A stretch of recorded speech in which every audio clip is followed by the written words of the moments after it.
Welcome back to another episode of the Aaron Novello podcast. I have with me a wonderful human that I've known for a while. I've had the great fortune of working with in a coaching capacity for a long time. Not only is he a client, he's become a really good friend of mine. A wonderful agent out of Richmond, Virginia, sells over 100 homes a year, Mr. Alex Glaser. Nice to see you, buddy. Nice to see you. I Thanks for know. having me on. My pleasure, man. Thanks for taking the time. My intention is always to bring people to the platform that I feel like people can learn from and really get value from. And I know that the listeners will get a lot of value today. So I thought it would be cool to kind of begin our conversation with your journey, right? Because I'm aware I met you at kind of the beginning of that journey when you were probably a year in. I was been a real estate agent for about a year and a half when I met you. That's right. And now I've been doing it over 10 years. So yes, we have known each other for a while.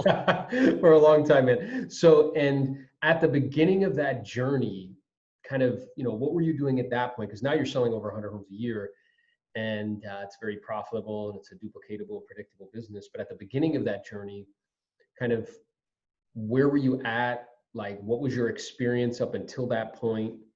Kind of what was your main mechanism for trying to get business? Until we met, or just in the beginning in general? In the beginning, yeah. So I started out, I was 24. It was 2009. Yep. And I got licensed in August or September, right around there. And I heard that the real estate market wasn't doing very good, but it was kind of like ignorance, like not knowing any better. I didn't know how bad it actually was in comparison to other like down markets. So I was like young and excited, and I was just like doing whatever like my coach and my broker told me to do. And I didn't realize how hard it was to get a client. Like just something no one explained to me before I became a real estate agent. That's like the most important and hardest part. So like I looked really young and the market wasn't doing very good. And very frequently I'd meet with people. They'd be like, how old are you? How long have you been doing this? So just between my age and the timing and lack of experience, it was a rough start. But I was fortunate enough that, I'd come back from college. I worked for my brother as a contractor for like a year or two. And I realized manual labor, like I didn't go to college, do manual labor the rest of my life. Moved back into my mom's house. So I had a free rent, which was extremely helpful, and not like having to have anxiety over like, when's my next check coming? Sure. So I was very fortunate that I had the support of my family in getting going. Because if I didn't, there's no way I could have done it. My first year, I lost money. Like I spent more like making business cards and getting everything set up than I actually made. And then the second year I broke even. And then the third year I started to see a profit, but it probably wasn't even like a normal salary. So it was probably around like 4 years in before I like started to like actually like see good returns from it. But essentially, like I was just doing what my trainer and coach and broker did to get business, which was outbound cold calling, the sale by owners, expireds, staying in touch with my center of influence. I feel like that's just kind of like standard. I'm sure every real estate agent has been told that. But I would say for the first year, like either I was not good at it yet or whatever it may be. I took a couple expired listings in 2010. None of them sold. So in 2010, my first full year, I sold 13 houses, and one was a $40,000 listing that I double ended. And I looked, my second house I ever sold was 19,000. Like, that's awesome. I pretty much was like, I will go anywhere and do anything for experience. I was probably in parts of town I shouldn't have been, just like I wanted experience and I didn't care how I get it. I remember taking a listing that was like almost an hour away just because it wasn't expired and I didn't care. It didn't sell either, but I had experience of meeting with people and talking to them about real estate. And that's all I cared about at the beginning. Yeah. So like super hungry. And I wrote a few things down. Like the first one is that, you started in the game very young, right? I was similar, around 26 when I got started. So, some people might look at you now and say like, wow, Alex, he's selling all these homes and everything. At the 34, same time, how are you so successful? Yeah. At the same time, I mean, that's because you've spent 10 years of time, energy, effort, resources to learn, right, how to do that. The other thing I wrote down, which I think is very interesting as well, is just this idea of patience. You mentioned that your first year didn't make any money. Second year kind of broke even. Third year made a little bit. It wasn't until like maybe 4 years before it started to become like a profitable venture. And I'm aware that a lot of agents, particularly ones that are newer, they kind of imagine that like, okay, right out of the gate, this is going to be something that's like smashingly successful. And that was not your experience, was it? No, and if I had to guess, it's probably similar to most real estate agents' experiences. I'm Yeah. sure there's some out there that maybe had like a large network because they were like had another job and they knew a lot of people in town. I was young. I only knew other 24-year-olds, like, so I didn't really have that resource. Yeah, yeah, 100%. And it took you consistently and intentionally and purposefully staying in the game with some help. I wrote down support as well. You had some key people supporting you and helping with expenses and things of that nature. But then you also made a dedication to the craft, right, of actually learning how to sell. And that's actually how we connected with one another, isn't it? I remember like how I found out about you. Um, Someone told me that, yeah, this guy, Aaron Novello, he's very successful. He sells over 100 houses a year and he role plays 2 times a day. And my mind was like, I only thought you could do it once. And I'm like, he's young, he's successful. I want to get in his role play schedule. And I called you. And that's how, like, well, you said, it's full. Call me in 6 months. Called you 6 months later. And you're like, all right, Tuesdays at 7 a.m. And then again, I was like, I role played 7:30. That's 7's too early. Like, I was like scared. And like, I remember the first time I called you for my first role play, I was terrified because I didn't really know you yet. And like, you were super successful. And when I talk on the phone, you're like quick and efficient. And it was a little intimidating to like a young, like unsuccessful realtor at that point. Yeah. But I was extremely thankful that you gave me the opportunity. And like, not only you, but like the majority of what I learned and how to do what I do came from other realtors like you that spent the time just talking on the phone, role playing, hey, I have this problem. What would you do in this circumstance? Like more experienced agents giving back to me. And now that I'm fortunate enough to be in this position that I'm like, anytime anyone calls me for any reason, I'm happy to talk to them for whatever, if they're a realtor and they're looking for advice. So I kind of love like that, pass man. it along. Yeah. Yeah, and it's very beautiful and kind of this very symbiotic relationship because I'm aware that perhaps I provided you with that opportunity, and then you did something very kind for me, which is that you recorded one of those role plays, and then it like went like wildfire, right, around kind of the real So estate community. I recorded it so I could go back and transcribe it because like you used the scripts, but you made them your own and Yeah, I liked them better. I couldn't explain why. And at that point, I thought like if you say a certain combination of words in a certain order, you get a specific result. yeah, I was just kind of imagining that. And I'm like, he's successful and I like the way he does it. So I did it purely out of transcription. And then I was talking about you to one of my role play partners and he's like, hey, can I listen? Didn't think anything of it. I was like, sure. And I passed it to like 1 or 2 people. And then I guess they passed it. And all of a sudden, like everyone knew who you were. yeah, which was very helpful. So again, it's like this symbiotic, very cool thing where like perhaps when you help somebody else out, they help you out in return. So I appreciate that. Thank you kindly. I wasn't even like at first when you like asked me about it, I was like, uh-oh, am I in trouble? Like I Yeah. shouldn't have done that or No, but it worked out beautifully well. So it took about 4 years to get to a place where it was kind of profitable for you, right? Like actually kind of making sense from a financial perspective. And then what I'm aware of is over time you kind of utilized initially, that kind of hardcore beat the bushes, expired for sale by owners. And then as time progressed and you kind of built up that database, we began to, in our work together in a coaching capacity, shift right from that activity to really centering on this idea of two different worlds, like the physical world and then the digital world. Because I know 50% of your business comes from past client centers of influence and the other 50 from people finding you online now. So I guess walk me through that transition, walk me through like how that happened for you, right? it happened because as much as I did like cold calling, and I pretty much ended up niching with expireds. Yeah. I did have a few for sale by owners here and there, but like I got good at expireds and there was enough of them that I pretty much just concentrated all my efforts on that. But I never enjoyed it. Like I kind of like dreaded it. Like, it's like this thing I just have to do and I'll do it. And like, it worked. Like I even counted one day when I was like getting tired of doing it. I looked back and it was like 50 to 60 closed transactions over a couple of years just from expireds. And I looked how much money that was. And I did that from the purpose to try and inspire me to like keep doing it. But like deep down in my like core, I didn't really like it still. So I think once I got to a point where my business was kind of, I didn't need to cold call expireds to survive anymore, just because I had enough of a sphere that I was getting referrals. Um, Back when like Zillow started doing reviews, I remember like a light bulb went off and I was like, I buy everything on Amazon based on the reviews. I just knew like this isn't gonna be important. So I went back at everyone I ever worked with to leave me a review. And I got like this huge jump start in having reviews on Zillow before anyone else knew it had reviews. And I think that was a huge, like that was just a little bit of luck, a little bit of timing.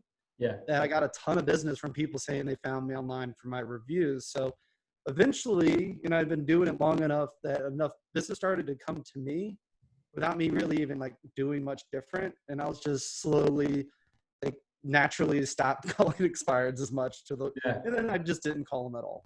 Yeah, which is awesome. I Would be really like, you need to call them. And I'm like, okay. And then next week we talk like, how many did you call? And I'll be like, none. Sorry. Like I just didn't. Well, and it was very cool because again, in a very symbiotic way, like it forced me as well to get creative, right? Because we just came to this recognition. It's like, look, like, you know, for Alex, this isn't something that perhaps like, you know, he enjoys, yet we still need to prospect, right? Because a day not spent prospecting is a day not spent in business. So how can we begin to get creative and find out other ways of prospecting that Alex really feels comfortable with? And that's precisely what we've done over time. So, you know, we went from, I guess, you know, where expireds were this primary source. Again, that's awesome business, like 60 deals over a course of time. It's like probably 10 or 15 a year were coming from that source. And then we began to have this conversation about like the physical world and the digital world, because they're two worlds that we live in now. So perhaps if you could, like for those listening or watching, describe to them those two worlds, and then describe to them some of the things that we've done intentionally, very purposefully, to position yourself strongly in those two worlds so they become a stream of leads for you. So I guess starting with the digital world, like I'm just kind of like a computer nerd, like gadget geek at heart. And the fact that I had like a really good online presence to start, I had all the reviews, like I guess instead of prospecting, calling expireds, I spent my time as a very analytical researching what can I do to make my online presence better. And that's even before we had this conversation and where we transitioned to like what I'm doing now. I kind of was already doing it, but you just made me aware of the two worlds so we could do it more purposefully in both worlds. So like there'd be a whole probably another podcast series for me to go in depth on all like the techie digital internet stuff I've done. But when it comes to like back down, I guess to like the real world, I guess I got comfortable in the digital world, and you wanted to make sure I was in both by, you know, being in front of people. And I don't know how it exactly like kind of all came to be, but we were talking about, you would recommend it for me to go and like interview a local business owner and video it. And I was like, heck yeah. Like I love doing that. I love video. Let's go do it. And I didn't realize you were tricking me into prospecting by doing that. That's right. So I guess it was probably about a year ago it really got started. We were trying to figure out a name of it, and we're bouncing names back and forth. And I was like a little like, there's no good name. Let's just worry about it later. And then like 5 minutes into the call, I was just like, I really just want to share with everyone why Richmond is awesome. And you're like, that's it. That's the name of the video series. So a lot of it kind of happened just from us bouncing ideas back and forth, a little bit organic, a lot of bit of like purposeful planning. But now in addition to like the reviews and the website and the SEO, I'm doing a video series where I am interviewing local businesses, whether it be restaurants or things to do, doing it at a very high production level. I don't know. I guess you probably, I would say, a reason I'm doing a lot of what I'm doing. I have a full-time videographer on staff now. We're making so many videos. And a lot of stuff, even though I liked it, like I still had resistance because I'm like, no, I like making the videos. I don't want to hire someone. I want to do it. And you're like, no, like it's too time consuming. So Yeah. definitely took a little bit of guidance from you for me to do it efficiently.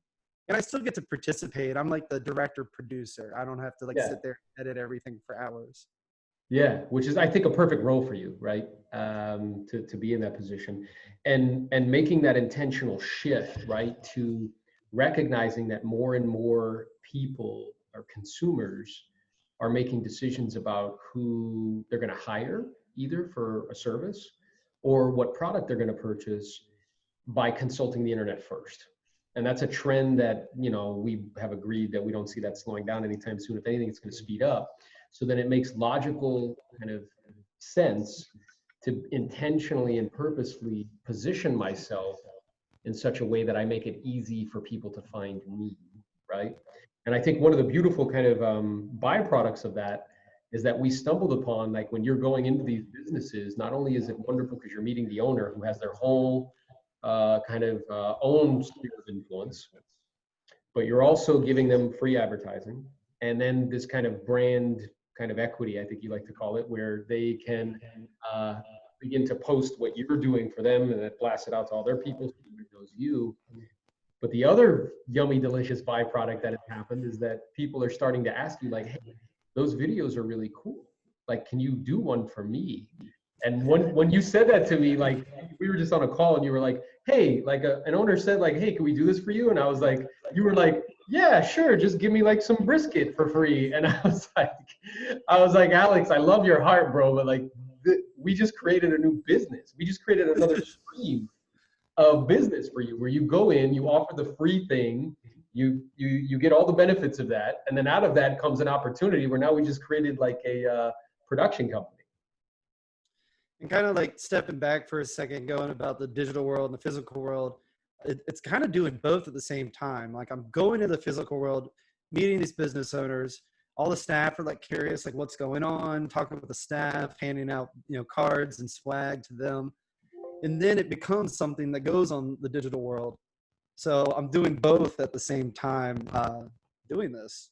Yeah, cool. Which is wonderful. And it's a beautiful kind of mixture of both, because like we've described before on our calls and we talk about, I think, what's very interesting is what we're seeing that being highlighted at the moment. Because as we're shooting this, we're kind of in the middle of, this kind of virus situation. And we talked about that, the companies that are really having a hard time are based primarily in the physical world. And the companies that are doing well or continuing to generate revenue are companies that either are in the physical world and the digital world, or they're just primarily in the digital world, right? So, how this situation just kind of highlights that shift that was already in process, already happening. So for agents, having those digital assets, whether it be like, for you, it's a podcast, or managing your Google My Business profile with a ton of reviews, or other platforms that have reviews, or using reputation management software to help you with that.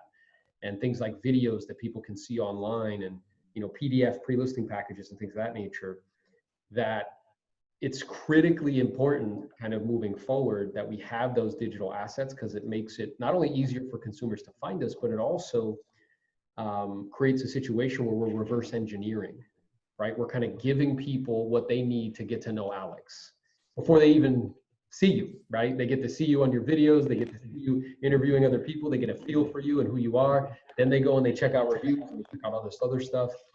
And in that, like 80 to 90% of the decision of whether or not they want to do business with you is already made. Yeah.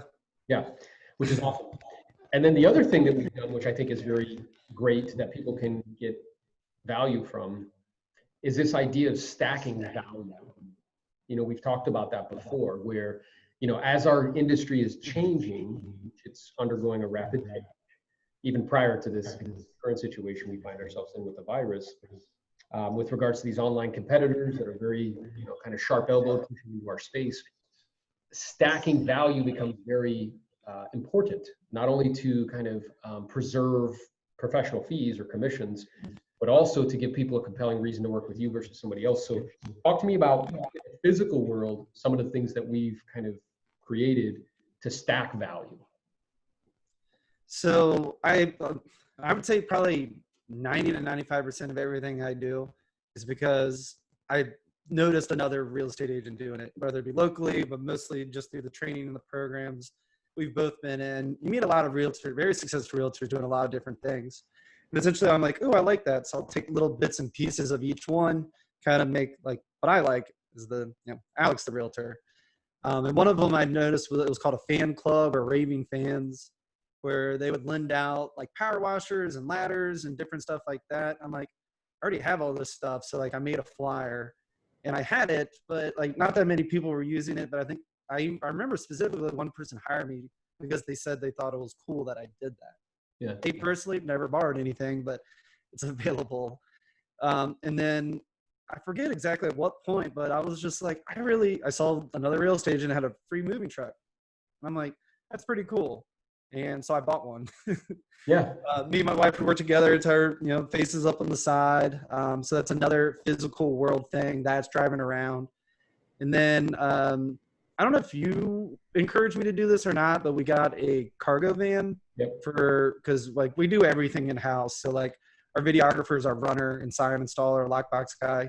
He drives around in like a little miniature version of the moving truck with me and Lauren's face on the side. So there's two of these things going around town pretty frequently. But going back to stacking value, now anytime a client moves locally, they have a free moving truck. And then I got the idea, I'm like, well, let's give them free moving boxes. Like I know it may not seem like a big thing, but people are extremely grateful. Like when you're moving, you're a little stressed out, you got a lot going on. If your real estate agent or their employee will drop off a giant stack of moving boxes at your house, that's one less thing for you to worry about. So I went on Craigslist and set up a reminder or like notify me for anyone that's giving away free moving boxes. And we would just go around and collect all the ones from people that were moved and give them away. And now we give them to clients. And then when they're done, we get them back and give them to other clients. So we just have like a small storage unit and, my employee does that for us. So it's just trying to think of different ways to make the process easier or more convenient for people. Correct. Without charging them more. So that's how we're creating value. That's right. We're stacking value, and in doing so, we're preserving kind of professional fees, right? Where there's other companies in the space, whether it's Redfin or discount brokers or something of that nature. By stacking value and adding products and services that are just kind of come with it, we preserve that, and we preserve kind of profit margin, so to speak. The other thing that pops into my head is the two other things that we've kind of done, and really you did one of them. We didn't even talk about it. You just kind of did it, and I was like, I love that idea. The second one was kind of intentional, based on conversation. Was you got a corporate membership with Top Golf? Yeah. Where that's just because I wanted to go as much as I wanted. I know. It's like when you told me on the call, you were just like, I just basically wanted to do it myself. But I was like, this is a great idea, because now any of your clients, if they want to go, they just like text you or email you and they can go for free, correct? Yeah. So the way the corporate membership works, at least someone on our team has to be there. So like my buyer's agents all have a membership and they can bring up to like 6 to 7 people each time. And so it's like another reason my buyer's agent can call their clients like, hey, how you been? What's going on? How's the house? Want to go to Topgolf for free? Like just, so that was almost, and I would say it even kind of like tying back to like, we have a bunch of swag. I don't know if a lot of other realtors do swag, but I kind of selfishly did it because I wanted it. So between like t-shirts and hats and Frisbees and pop sockets with our logo on it, because I wanted it. And I'm like, well, it's cheap if you buy it in bulk. So we buy it in bulk and give it away at client parties and stuff like that. That's awesome, man. Another physical world thing. It's not that expensive. Oh, sunglasses. That was where we started. Yep. Like $2, but people love them. Like they'll tag us on online, like Facebook and Instagram, like wearing the glasses. Hey, my wife Carla still wears them. They're the best free sunglasses I've ever gotten. We're down here in South Florida. She's wearing Glaser Group glasses, bro. So, and then the other thing that we did, because we started to once we started to put some of those kind of value adds in, we then kind of just keep brainstorming. We're like, okay, how can we add more value, more value, more value? And then we talked about getting your wife certified to do staging, right? And then at some point, interior design, class. And then at some point, what we'll do is we'll make an investment, with furniture and stuff. And then that'll be an additional value add. So it's like, look, if you work with us, you get to use the moving truck for free, you get boxes for free, you get to go to top shelf golf, and you also get to Free staging. Yeah. staging Eventually. eventually. Soon. Which again, it becomes very, very difficult to compete with that value prop, right? So I Um, mean, I think it's awesome, and I think that we also give away free tickets to the local baseball team. They're not professional, so the tickets are like $7. So it's not expensive, and it's a fun thing. Another reason to call your clients, stay in front of them. Like, hey, it's baseball season. You want some free tickets, and they're good seats. And then the client parties. Over the years, you've had me do more and more. It started with one a year, two a yep. year. Now we're up to 3 big ones a year. Hey. And at the beginning of this year, we started doing micro parties. Yes. Where this is something Lauren's been like managing and doing, where there's a certain part of town, people with kids will all go to Cece's. It was the cheapest client party I've ever had. And tons of people came. You got, food, soda, video games, and they got to meet each other. Other people, they have something in common. I'm the realtor. Then they have kids, so they could like hang out after the part. Like, it's just, I don't know. It made sense, so we did it. Well, I think it's great. And like I think it's brilliant. Not just, and what the reason why I chuckled when you said how we've been increasing. I remember being on a call with you. I'm like, yeah, Alex, we're gonna do 4 a year, and you were like, 4 a year, man? You crazy? You think that's too many? But we've ramped it up to 3 really big ones. I know for your Halloween party, you had like almost 100 people come to your personal residence, and then now what you're doing is you're zooming in to like your database. And let's say you have, a handful of people who are really into craft beer, which I know you're into. So you're like, okay, cool. We're going to do one just for those people. Yeah, we have I don't know how famous it is in other states, but a brewery called Hardywood. And when they came out with the gingerbread stout, it was like, it got 100 on some scoring system and everyone wanted it in like the whole country. Yeah. And now over the years, they made all these different variations. And then this past like Christmas time, they did you could go and buy a box of like every type they've ever made, even some they've never sold publicly before. And then we had everyone who loves stouts in to our office. We have like a little like open area and did a tasting. It was a lot of fun. It's awesome. And it's fun. And it's a way to also create super fans, right? Which I think you've, again, very intentionally and purposefully, and we talk about a lot, how you really don't need a lot of super fans to do a lot of deals, right? Because if you have 50 super fans that really love you and like, refer you and drag people to you, and each one of those people bring 2 people to you a year, that's 100 deals, right? So we've done an awesome job on that, and kudos for kind of, implementing all of that. The other thing I wanted to talk to you about that I think people can get a lot of value from, because that's, in my mind, the way I think about that, that's like offense. And offense is about, the production of revenue, right? So, we're very kind of intentional and purposeful with regards to creating revenue and putting systems in place and strategies and processes to make that happen in the digital world and the physical world.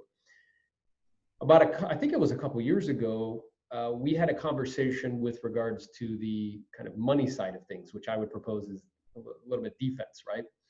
And you were kind enough, like, I mean, I'd known you for a long time, man, at that point, like 8 years, and you're like, hey, man, do you think we could like have a conversation, me and Lauren, about our finances? Because like I'm making a lot of money, but it doesn't seem like there's enough left over as much as should be here, right? So if you'd be open to it, like just kind of share what your experience was prior to, and then that journey that we took together as a team, because I shared with you, yes, Alex, I'll do that with you, but your wife has to be on the call with us.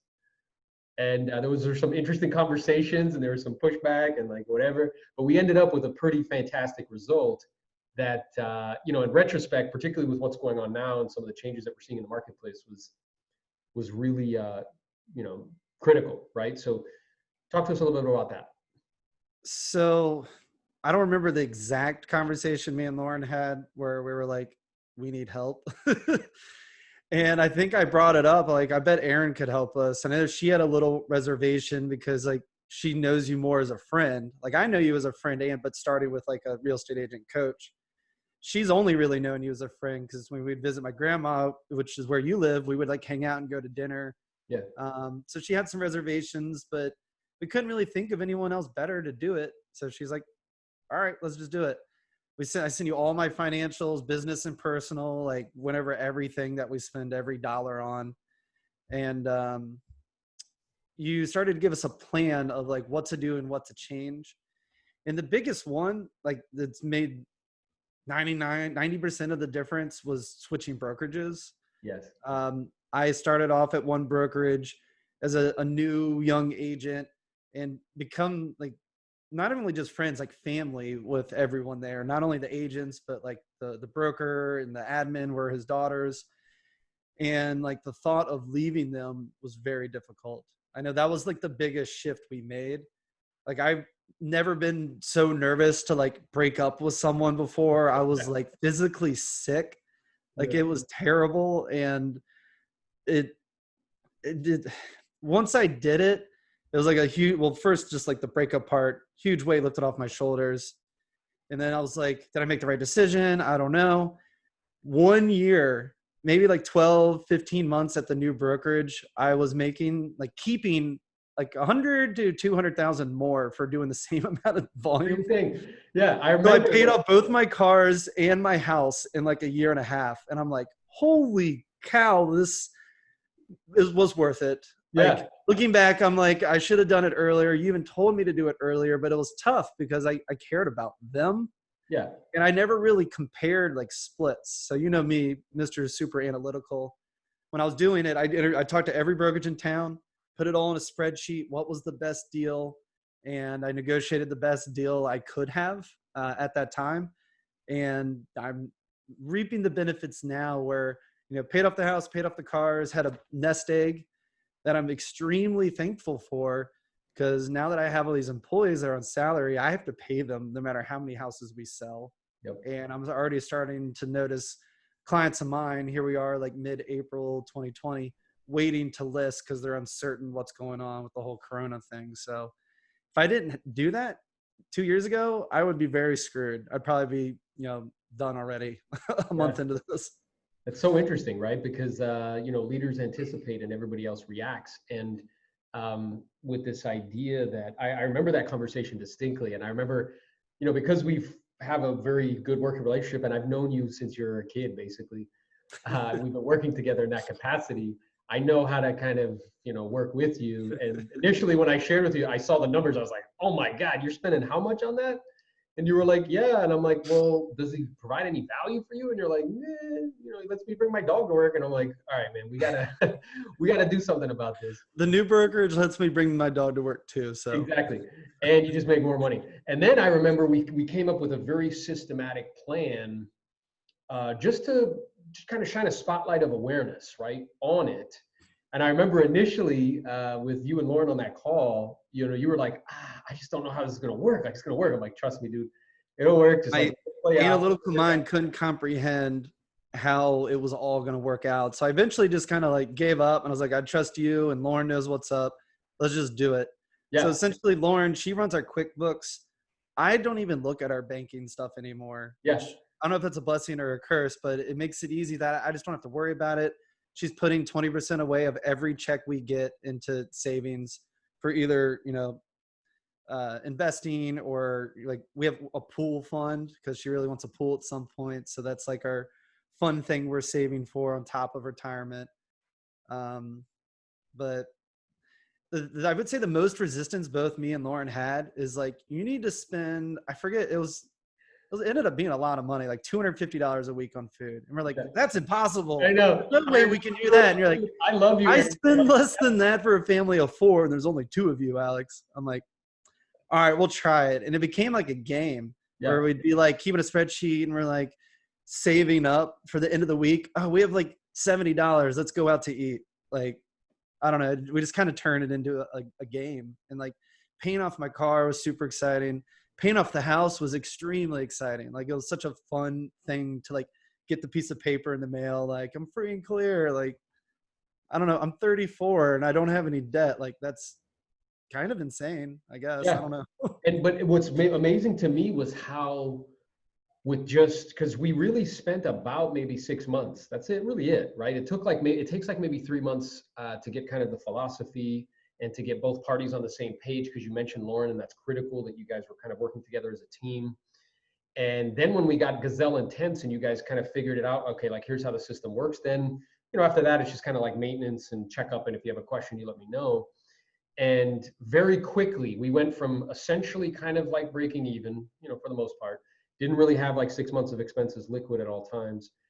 Then with not only the changing of the brokerages, but also some other changes that we made, we were able to find a lot of extra money. And within 6 months, I remember you had 6 months of expenses. We had already paid one of the cars off, if not another one. And within a year, you were completely debt free and now keeping a substantially more amount of money, which puts you in a much better financial situation. Now, what's very interesting to me is despite being very successful, I mean, prior to that phone call, you guys were awesome. I mean, you were probably making $500,000 a year at the time and doing a lot of deals. And if people look from the outside, they'd be like, oh, like, yeah, this is great.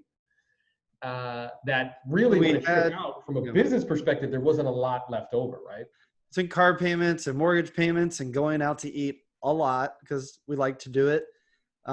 We would, pretty much max out the SEP IRA, and then that was it. Like I didn't have any other savings. Like I was putting what I could away into retirement, and that was it, which wasn't a ton. It was like 20 something $1,000 a year. Right. And now we're just in a completely different space. So now and then what happened was, is not only did we kind of shore that up and make it to be much more efficient, but then systematically we continue to play offense and we continue to blow up income. So now there's just like even more. So now we built like this kind of financial fortress where, we were having a conversation on our last coaching call. It's like, look, man, even if like this, transpired and it took, 4 or 5 months to get back to normal, like you'd be fine, right? Like I remember just the whole experience. First off, I can't thank you enough. Like you've changed my life. Like and even like you're giving me like relationship advice before I proposed to Lauren. Or maybe not even giving me advice. You were helping me shine a spotlight on what I already knew, but I was like too scared to like admit. Yeah. But I still give you credit. But yeah, along the way, like even like when I didn't have a buyer's agent, it was like just me and Lauren. And you're trying to get me to get showing time. And for some reason, I didn't want to do it. I don't know why. But if I didn't do it, once I got real busy, like I'd have 15 listings. And in a spring market, they'd get like between all of them, like upwards of like 80 to 100 showings in like a week. How like managing that's insane. So like, but for some reason, I like was like over analytical or scared or resisted everything you told me. Yeah, I know. So it took like months and months and months to convince me to do showing time, and then like a year or two to get a buyer's agent. That was the biggest scary thing, to let that go. Yep. But once I did it, I was like, this is the greatest thing ever. Like I actually have a social life now because I'm not working 24/7. Yeah. And then like now, like you tell me to do something and I do it relatively quickly compared to what I did. So there's been a lot of growth and development personally as a super analytical to just do it. Like I'm almost tired of thinking of stuff. Like, all right, fine, just do it. Just do it. And that's awesome. And that comes from like an extended period of time and lots of work and trust and stuff. And sometimes I still gently remind you, I say, Alex, is there anything I've suggested to you that has not been in your best interest? And you're like, no. I'm like, okay, so never. Let's just do it. But it's just like irrational fears of like not knowing how it's going to work out. And I guess like whether it be real estate or anything in life, something's new and different, it could be a combination of excitement or fear. And you just got to do it. Like you can think about it and speculate what's going to happen forever. And I don't know how you would phrase it, but it's like, what's the worst case scenario? You get a buyer's agent, it doesn't work out. And then you just start working with buyers again. Like, it's not like you have to like continue to have like you just revert back. And I'm like, oh yeah, I guess so. Exactly.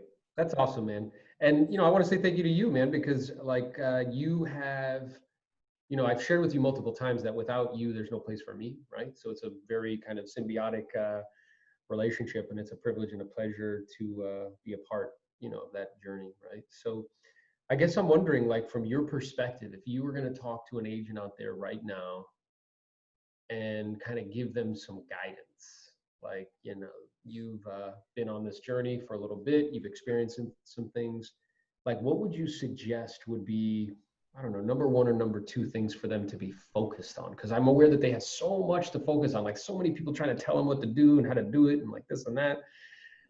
what would you suggest are kind of principles that they should be paying attention to? I would say the biggest thing, if they don't already have someone in their life like you, like I very much consider you my mentor. I don't know if you see it that way or not, but we've been on this long journey for a long time. And finding someone who's doing what you're already doing that you connect with, like it makes sense. It's like, I like 100% of everything you do and say, not like, I'm not taking bits and pieces like from other coaches or trainers or programs. So having some guidance from someone who knows what they're talking about, who Yeah. has that experience like you, whether it's you or someone else, but like, I would say it's probably more important that you resonate with it deeply. So you actually will do it. That's probably a big thing. And then, as you said earlier, patience. Another person I've been real into recently is Gary Vaynerchuk. He preaches patience constantly. He's like, people will call or ask him like, hey, I've been doing this social media thing for like 6 months and it's not working, so I quit. And he's like, 6 months? Like, call me in 6 years and tell me it didn't work. So I think we're just in a world and a society that everyone expects everything like instantly and quickly and easily. Probably one of the things, like I was thinking about, what should I say on the podcast today with Aaron? One of the things that stands out, like as a very vivid memory, is I was doing this workout program and it was so hard. It was miserable. And I was on the phone with you and I was like, I just can't wait for one day for it to be easy. Like, I'm going to get so fit, it's not going to be hard. And you're like, Alex, if it gets easy, then you're not benefiting from it anymore because you're not working out hard enough for it to be a benefit. And I was just like, like anything in life, if it's not hard, you're probably not getting a ton of benefit from it. Like if everything was easy and simple, everyone would be rich and famous. Like it's hard for a reason. So I guess having that mindset, like the next day when I was working out, I was like doing sit-ups in the dirt and I'm like, yeah, it's hard. Like I'm benefiting. So just like small mindset shifts like that made an insane difference just in how I operated from that point moving forward, like a couple of years ago. Yeah, I think that's awesome guidance. I wrote down those three things. Like one, find the right messenger, right? Somebody you connect with, because we talked about this multiple times. Like what you get, right? Either material possessions or awards or accolades, like it'll never really make you happy like forever, right? It'll make you happy temporarily, but not, kind of sustained over an extended period of time. But who you become will either make you very happy or very sad. So being very kind of intentional about who am I giving access to my thinking? What do they have me saying and doing? And is that okay? Is that in alignment with the person that I want to become, right? And then the other thing I wrote down is patience. I mean, like you shared, man, you didn't make any, you lost money the first year, you broke even the second year, and, right? Like you had the patience. It reminds me of a saying, I think it was Zig Ziglar that said it, like anything worth doing well is worth doing poorly before you learn how to do it, right? One of the quick note on the patience part, like another thing that I very vividly remember the first, at least probably 2 years, I would like be super frustrated, like working my butt off, not seeing any results. And I'd be like, at the end of the day, just like, what else can I do? Like, this sucks. Like, I'm working so hard and getting no results. Like, what other career can I shift to? Yeah. I'd think about it. And then I'm like, I can't think of anything else I really would want to do. So I would just go to sleep, wake up the next day and keep doing it. And eventually that like little mental breakdown, not a breakdown, but like thought, it would happen like once a month. And then it started happening like every other month. And then once every 6 months. And then it just went away. Yeah. I started to see the results, but like part of the reason I probably kept being a real estate agent is because I just couldn't think of anything else I wanted to do. I wasn't like super in love with it because it was a lot of hard work and I wasn't seeing results yet. So I guess I'm a little bit lucky I didn't like jump into like fixing computers or something else that wouldn't have been as profitable. It would not have been as profitable, that's for sure. So, and I really appreciate your authenticity because I'm aware that even for me, for the first probably 5 years, because it took me 5 years to get up to 100 transactions, but all the way up to then, even despite getting external results, probably at least 4 times a year, I'd look at my wife, Carla, and be like, I could be doing something else in my time. Like what, like, maybe I become a professor or maybe I do this, right?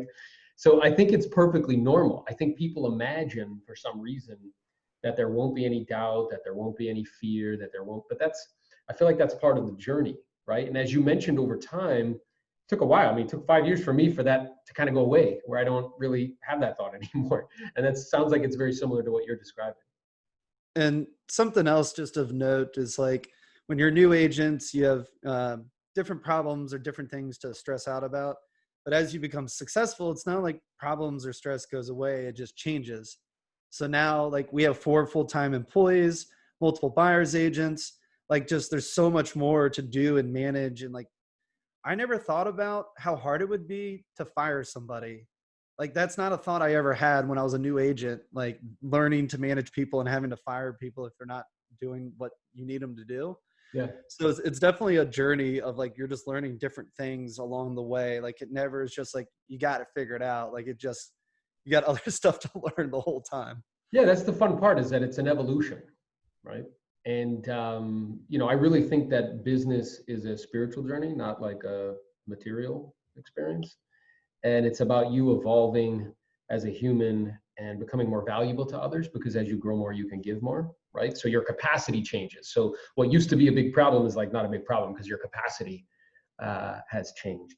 And then the last thing I wrote down was, that this idea, like how a lot of people spend their time trying to create an environment in which there's no discomfort, or that the whole purpose and intention is to rest. It's like, no, make rest the kind of necessity, not the objective. I rest because I'm tired, right? And this idea, like, no, like I don't want it to get to a point where it's super easy, because if it's super easy, then I stop growing, right? And Or you kind get of embrace- bored or yeah. yeah, that's awesome. But yeah, those workouts, they kicked my butt so hard. I never got better sleep when I was doing those workouts. I remember. I Yeah. was exhausted in the first month of doing them. Like it would hit me in the afternoon at like 2 or 3 where like I could barely stay awake because like it zapped all my energy because I worked out harder than I ever had for an hour straight that morning. Yeah, and I was aware too You that it do was. get used to it, and I don't want to say it gets easier, but like I guess human bodies are incredible machines or organisms where they adapt quicker than you think. So it may suck right now, but in a month it's gonna suck differently. But I don't know, just keep doing it, keep going, keep trying, keep growing. If you're having a down day, talk to someone like Aaron or your friend. Like I don't know, you just gotta keep going. That is a wonderful message. Just keep it going. So I appreciate you, brother, man, so much. I appreciate you taking the time. I know your time is very, very valuable. Thank you for taking the time. I know people are going to get a lot of value from this. And people, if you have referrals, if you want to connect with Alex, tell them where they can find you. So I'm located in Richmond, Virginia. It's central Virginia, about 2 hours south of DC, if you don't know Virginia geography very well. Online, it's alexsellsrichmond.com. On Instagram, it's why Richmond is awesome. And I do plan one day to come out with some tips and things more on the digital aspect in terms of what I'm doing. I started the Instagram. I just haven't added much to it. It's Alex, the Digital Realtor. So if you're curious, follow it. I'll eventually be adding content. I bought the URL, alexthedigitalrealtor.com. So eventually there'll be some resources there. When it's up and running, I'll let you know, and you can tell other people if they want to check it out then. Awesome, man. Well, perfect. Again, I appreciate you, brother. I look forward to talking to you on our next call, man. Thank you. Cool. Have a great day. See you later, man.